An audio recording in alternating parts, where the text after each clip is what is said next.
आप देख रहे हैं एवन मुशायरा मीडिया पर। कि जब वो अपने इम्तिहान में पास हुआ तो फरिश्तों से कहता है, फरिश्तों मुझे थोड़ा सा मौका दे दो, मैं जरा अपने घर वालों को जाकर अपने इम्तिहान की कामयाबी की बशारत सुना दूं। सुभान अल्लाह।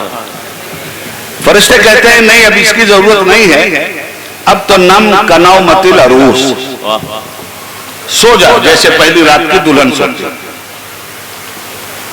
हजरात, पहली रात की दुल्हन, मैंने अपनी तकरीर का उन्वान क्यों रखा, मौत क्या है, उर्स क्यों। मियां बस इतने दो जुमलों पे बात हुई। मैंने ये बता दिया था कि आपको कि मौत क्या है, अब इतना बता दूं कि उर्स क्यों, इसलिए कि एतराजात की बौछार इस पे बहुत। तो जब इतने एजाज़े शाहाना से बंदे मोमिन को गुजार दिया गया और हर मरहले में वो इम्तिहान के मुंतहाए कमाल को पहुंचने में कामयाब हुआ, तब फरिश्ता कहता है नम कनौमतिल अरूस, सो जाए इस तरह जैसे पहली रात की दुल्हन सोती। असल में उर्स के माना है शादी। फरिश्ता कहता है सो जा जैसे पहली रात की दुल्हन सोती। तो पहली रात की दुल्हन कैसे सोती, इसका भी तो जायजा लेना है, एक मिसाल दी गई है ना। फरिश्ता कहता है पहली रात की दुल्हन जैसे सोती वैसे सो जा। क्या खर्राटे की नींद सो जा, कैसी नींद सो। पहली रात की दुल्हन आंखें भी बंद करती है, सोने का मंजर भी पेश करती है, मगर इतनी शिद्दत बेदारी के साथ वो जागती है कि आंखों के पीछे बेदारी का न रुकने वाला दरिया पूरी शिद्दत के साथ रवादमा रहता है। वो तो इस इंतजार में है आंखें बंद करके लिखाए महबूब कब होगा, वसाले महबूब कब होगा, महबूब का दीदार कब होगा। यहां कब्र में जो ये सुलाया जा रहा है बंदे मोमिन, ये भी इसी तरह सो रहा है, वसाले यार के लिए सो रहा है, अपने लकाए महबूब के लिए सो रहा है। और जब इतनी ज्यादा, जब पहली रात की दुल्हन जिस दिन ये शादी होती, उस दिन वो आदमी जो 4 आदमी को खाना खिलाने में भी तकल्लुफ करता है, 4000 आदमी के लिए दस्तरखान बिछा देता है। जिसे 4 आदमी को खाना खिलाने में तकल्लुफ है, 4000 आदमियों के लिए दस्तरखान बिछाता है। क्यों? मेरी शादी का दिन है।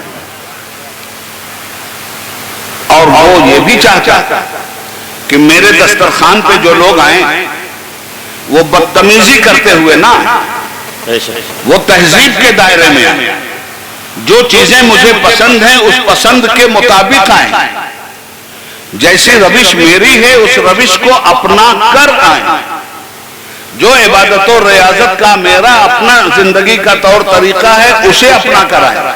आप आइए उनके रंग में भंग डाल दीजिए शराब पीकर, आप आइए खाइए भी उनके यहाँ, वो तहज्जुद पढ़ने वाला आदमी था, आप 5 वक्त की नमाज भी खा जाइए। तो क्या ऐसा आदमी दस्तरखान के 4 निवाले तो खा लेगा, मगर साहबे शादी के फयूज़ो बरक़ात मोहब्बत और उनके फैजान से कभी वो मुतमत्ता नहीं हो सकता। ये उर्स है, ये शादी है। इस शादी के मौके पे आप आए, ये लिकाए महबूब से मिलने की मंजिल और घड़ी है जिसमें दुनिया से जाने वाला बंदे मोमिन अपनी फैयाजियों के दस्तरखान आपके लिए बिछाता है, मगर वो ये भी बता के जाता है कि ऐ मेरे मुरीद, तू सिर्फ इरादत तेरी मुरीद होने तक की हद तक नहीं थी, मेरा इरादा तुझे मुराद तक पहुंचाने का था। अगर मुराद के साथ मेरे इंतकाले मकानी के बाद भी तूने जाने का इरादा तर्क किया तो मेरे पास आने से फयूज़ बरक़ात के दरवाजे बंद तो हो सकते हैं, खुलने का कोई सवाल नहीं पैदा होता। इसलिए जब उर्स में आप आए तो इस बात को जरूर ज़हन में रखें कि साहिबे उर्स का तरीका क्या था, साहिबे उर्स का अकीदा क्या था, साहिबे उर्स का अमल क्या था, साहबे उर्स की परहेजगारी क्या थी, साहबे उर्स को नापसंदीदा चीजें क्या थी, साहबे उर्स की पसंदीदा चीजें और रजा और रग़बत क्या थी। अगर आप इस तरह से उनके फयूज़ व बरक़ात को हासिल करने के लिए बारगाह मुक़र्रबीन इलाही में आते हैं, तब तो यकीनन आपके लिए फयूज़ व बरक़ात के दरवाजे खुलेंगे। आप कहें नहीं साहब, कुछ लोग हैं ऐसे, क्या जरूरत है आने की, हम डायरेक्ट ले लेंगे। तो उसके लिए भी एक मिसाल देके अपनी बात खत्म करूं। इस वक्त गर्मी है ना, पंखा चल रहा है, करंट की जरूरत है ना आपको। आपके घर में पूरा घर बन गया जर्क बर, लाइट नहीं, तो कनेक्शन चाहिए ना आपको, कहां से लेंगे? आपने कहा थर्मल पावर से हम कनेक्शन जाके लाएंगे। जहां बिजली पैदा होती है कनेक्शन वहां से लाएंगे। वहां पहुंचे आप, तो थर्मल पावर के अफसर ने कहा अरे बेवकूफ, कनेक्शन तुझे जरूर मिलेगा, मगर यहां से अगर लेगा तो तूर तो जल गया था, तेरी क्या मजाल है।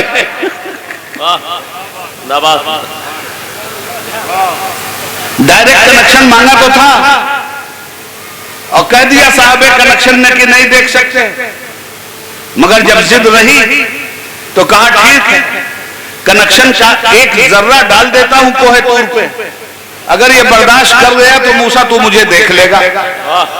गश खा गए कलील और जल गया कोहे तूर।